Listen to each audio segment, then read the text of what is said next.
यात्रा पूरी कराते हैं। आप जब स्वर्गारोहण के लिए चलते हैं ना, जहां से मार्ग आप भूलते हैं वहां से धर्मराज स्वयं आकर के उस रूप में यात्रा कराते हैं। तीसरी वालों ने तो कैसे निकाली। स्वर्गारोहण के माध्यम से युधिष्ठिर अंत में धर्मराज के स्वरूप में लीन हो जाते हैं। परीक्षित राजा बने हैं। प्रजाजनों का हाल चाल जानने के लिए जाते हैं।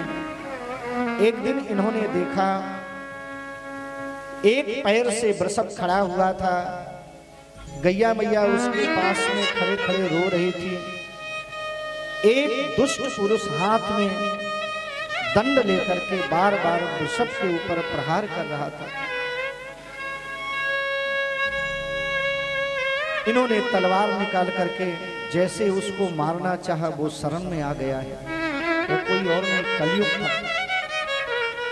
कलयुग ने कहा, महाराज मैं आपकी शरण में आया हूं, आप मुझे स्थान प्रदान कीजिए। तब परीक्षित को दया आ गई। उन्होंने 4 स्थान दिए हैं। द्यूतम पानम स्त्रियः सूना यत्रा धर्मस् चतुर्विधा, यत्रा अधर्मस् चतुर्विधा। पहला स्थान दिया जहां पर जुआ खेला जाता है, वहां पर तुम निवास करो। पानम माने जहां शराब पी जाती है। और महाराज ये नशा स्वयं को तो नष्ट करता ही है, एक दिन पूरे परिवार को भी नष्ट कर देता है।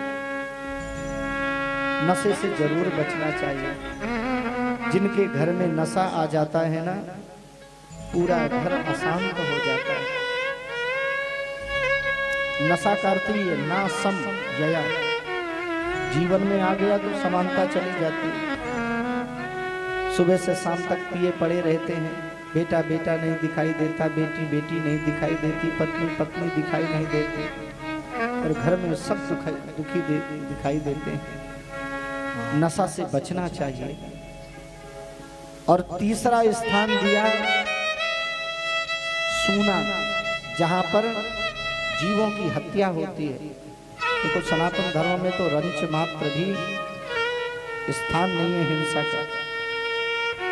और चौथा स्थान दिया जहां पर गणिकाओं का निवास होता है। 4 स्थान इन्होंने प्रदान किए हैं। पुनश्च याचमानायो जात रूप मदात प्रभु।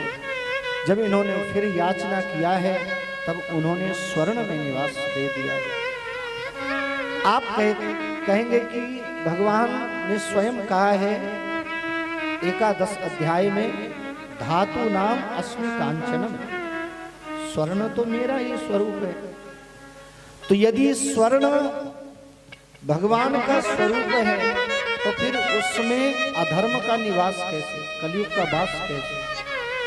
परम पूज्य प्रातः स्मरणीय श्री डोंगरी जी महाराज ने एक भाव बहुत अच्छा दिया है। श्री रामचंद्र डोंगरी जी महाराज जी, महाराज जी कहते हैं, जो संपत्ति ईमानदारी से कमाई जाती है उसमें भगवान का वास होता है, और जो संपत्ति अधर्म से कमाई जाती है उसमें कलयुग का वास होता है।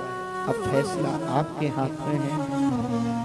इधर परीक्षित आगे बढ़े हैं, शिकार खेलने के लिए चले। प्यास लगी, श्रमिक मुनि के आश्रम में गए। समाधि में बैठे हुए थे श्रमिक। इन्होंने पानी मांगा, उन्होंने नहीं दिया। अंत में उठा करके इनके गले में मरा हुआ सर्प डाल दिया। यह अपराध क्यों हुआ? टीकाकारों ने कई जगह भाव दिया है। आज जब परीक्षित निकले थे शिकार के लिए, तब उन्होंने जरासंध के कोषागार से जो मुकुट प्राप्त हुआ था उसी को धारण करके निकले थे। अधर्म की संपत्ति में कलयुग का वास हो जाता है। कलयुग को सर मिल गया, सर में बैठ गया है। और इन्होंने श्रमिक मुनि के गले में मरा हुआ सर्प डाल दिया है, अपराध हो गया। वापस लौट करके आए, जैसे ही मुकुट को उतारते हैं, अब इन्हें पश्चाताप हुआ, मैंने संत का पान कर दिया है। मेरा आप लोगों से अनुरोध है, भूल करके भी कभी किसी संत का अपमान नहीं करना चाहिए।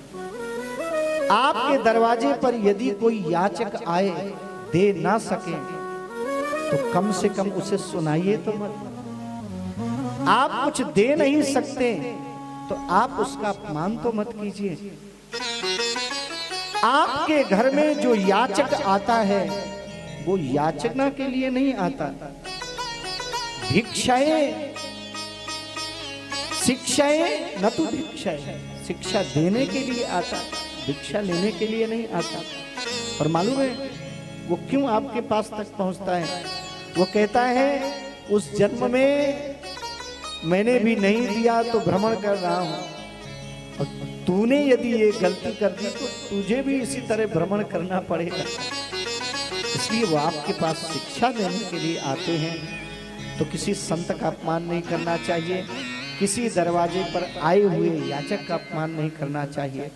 आपके पास में कुछ नहीं है, एक गिलास जल पिलाइए, और यदि कुछ नहीं है हाथ जोड़ लीजिए, पर अपमान मत कीजिए।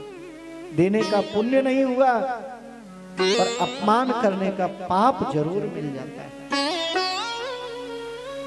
इधर जब श्रमिक के पुत्र श्रृंगी को मालूम हुआ है, श्रृंगी जी ने कौशिकी नदी में प्रविष्ट होकर के श्राप दे दिया है। इति लंघित मर्यादाम तक्षकः सप्तमेहनि दंशतिस्म कुलांगारम नोदितो में तदद्रुहम्। जिन्होंने हमारे पिताजी के गले में मरा हुआ सर्प डाला है, 7वें दिन यही तक्षक बन करके काटेगा। तब यहाँ पर श्रमिक जी ने गौरमुख नाम के शिष्य को बुलाया है। परीक्षित को जाकर के सावधान करो, तुम्हें श्राप मिल गया है। और जैसे ही परीक्षित ने सुना, अपने पुत्र जन्मेजय को गद्दी पर बैठाला, सर्वस्व त्याग करके गंगा के पावन तट पर पहुंच गए।